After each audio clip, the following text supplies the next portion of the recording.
Tinuluyan ng ireklamo ni PCSO General Manager Mel Robles ang isang vlogger na naninira sa kanya. Yan at iba pa sa pagbabalita ni Mobile Journal, Ivan Tarinque. Formal lang inumpisahan ngayong buwan ang pagpapatayo ng bagong PCSO Corporate Center sa Ermita, Manila. Nagkakahalagang 2.2 billion pesos ultra-modern building. Magiging operational ito 24/7. Kaya tinitignan na rin maging permanenteng bahay ng ahensya. Magiging bahay din ito ng frontline services, medical at charity departments at maging ibang satellite government offices.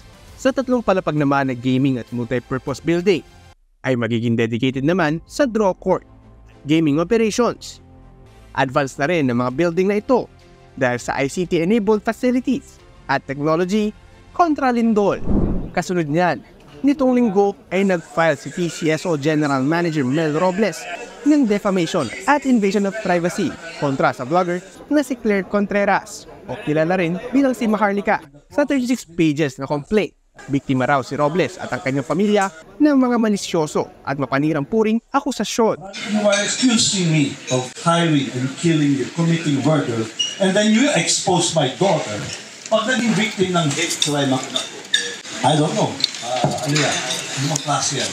Sa higit 20 videos online, inakusahan si Robles ng contract killing, pagpulong sa mga terorista at pagnanakaw sa mga Pilipino.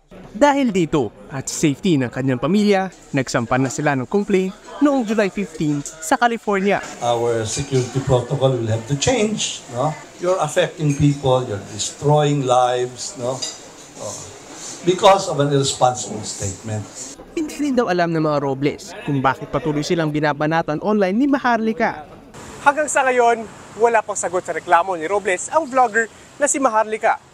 Mobile Journal, Ivan Tarinque po, hatid ang muka ng balita.